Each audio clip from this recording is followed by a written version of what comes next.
After a crazy week 1, the second weekend of the college football season delivered some even crazier games. There were upsets, close finishes, and some wild back and forth games. With a lot of great performances, there were also a lot of bad performances as well. So here are my 9 losers from week 2 of the college football season. Before we get to today's video, make sure to smash that subscribe button and turn on those notifications if you're new to my channel.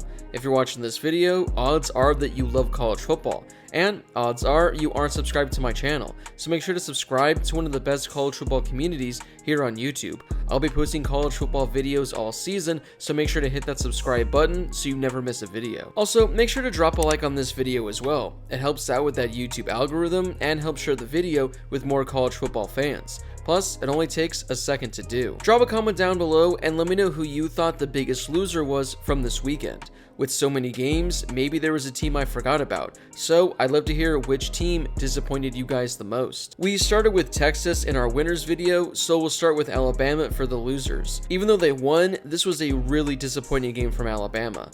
I wish college football had some sort of version of Hard Knocks that they could do for Alabama this week, because I would pay money to see Nick Saban leading the practices over the next few days. This is one of the worst games we've seen from Alabama in recent memory, which just goes to show how dominant they've truly been. They had 15 penalties, a high in the Nick Saban era. Alabama was lucky to escape this one with the victory, as they had a number of calls go in their favor, not to mention Quinn Ewers being hurt as well. The Tide are going to be just fine as the season goes on, but they did show a number of weaknesses in this game that Texas nearly took advantage of. Notre Dame fell to 0-2 on the season and 0-3 in the Marcus Freeman era after they lost at home to Marshall. The Irish were a 3-touchdown favorite in this game, but somehow they managed to look like they were the 3-touchdown underdog.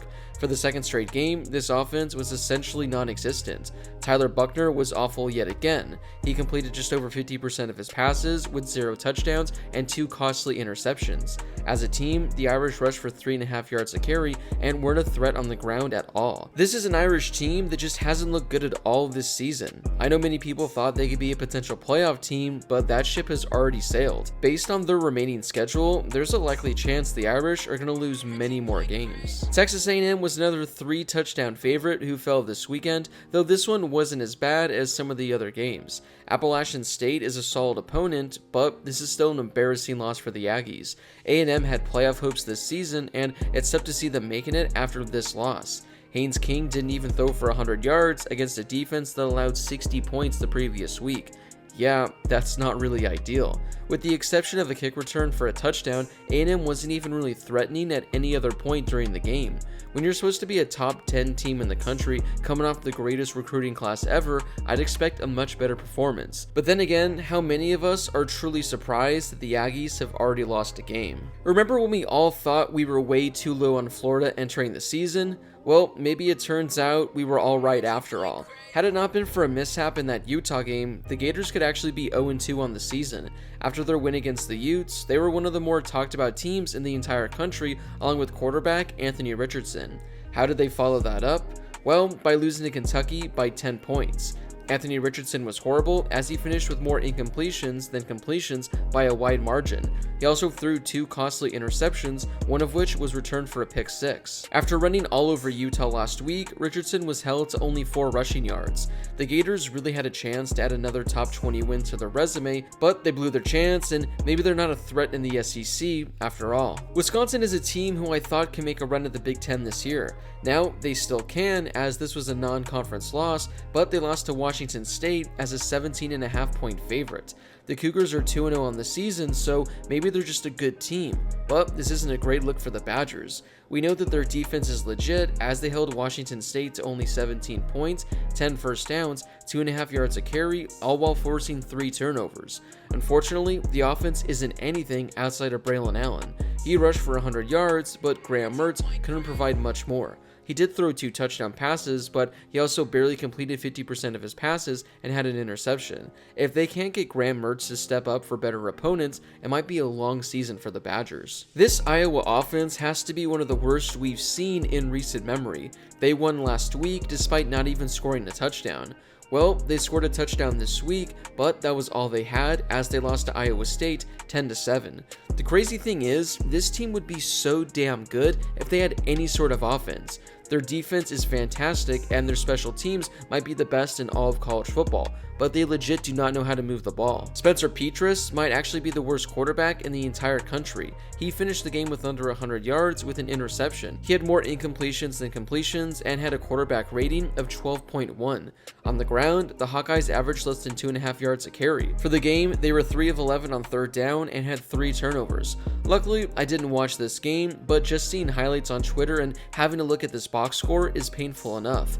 I'm not sure what the hell needs to happen with Iowa, but they need to do something and do it fast with this offense. Baylor had their chances to win this game, but unfortunately, their offense and kicker just forgot how to play football near the end. I was able to catch most of the second half and overtime of this game, so maybe they looked a lot better in the first half, but this Bears offense just couldn't move the ball at all. Blake Shapen finished the game with 140 passing yards and a quarterback rating of 36. The Bears ran the ball 52 times and averaged less than 3 yards a carry.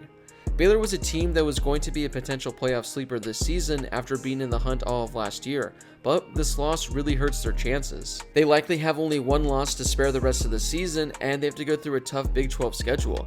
They can still win out and crack the playoffs somehow, but the road is much more difficult now. Adding a top 25 wins to their resume would have been a massive boost that could have benefited them at the end of the season. I've talked about Nebraska a lot recently, but after firing Scott Frost, are they really a loser?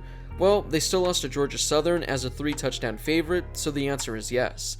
In addition to letting the Eagles drop 45 points on them, the Huskers allowed 35 first downs and 650 yards of total offense. I mean, it was just insane watching Georgia Southern drive down the field with ease against Nebraska. The crazy thing is, the Huskers' offense was fantastic. Casey Thompson had arguably the best game of his career as he threw for over 300 yards with a passing touchdown while adding 3 rushing touchdowns on the ground. They had 250 plus yards on the ground as a team. In reality, Nebraska should have won this game. I think I saw a graphic during the game that said Nebraska had never lost a game at home in which they scored more than 40 points. Well, there's a first for everything. Nebraska is under 500 on the season and they fired their head coach. Not an ideal start to the year after playing only 3 games. After nearly losing last week in triple overtime, Houston fell this week in double overtime to Texas Tech. This was a Cougars team I talked about all season being the best group of 5 team in the nation and could potentially go undefeated. Well, they've been battled through 2 games and honestly, they could be 0-2 at this point. Just like with last week, the Cougars took the lead with 30 seconds left in the game. Yet again, they allowed the opposition to drive down the field and get into field goal range. In the final 30 seconds, Houston let Texas Tech drive 50 yards, setting them up for the game-tying field goal. Then, in the first overtime, Houston had Texas Tech on 4th and 20, just 1 stop away from winning the game. Instead, they allowed them to get the first down and score a touchdown, sending the game into double overtime. For some reason, this team just cannot play defense late in the game when it matters most. They got away with it last week, but have finally caught up to them this week. Well, those are my 9 losers from week 2 of the college football season. Which team do you think was the biggest loser overall? Was there a team that really disappointed you that should have been on this list?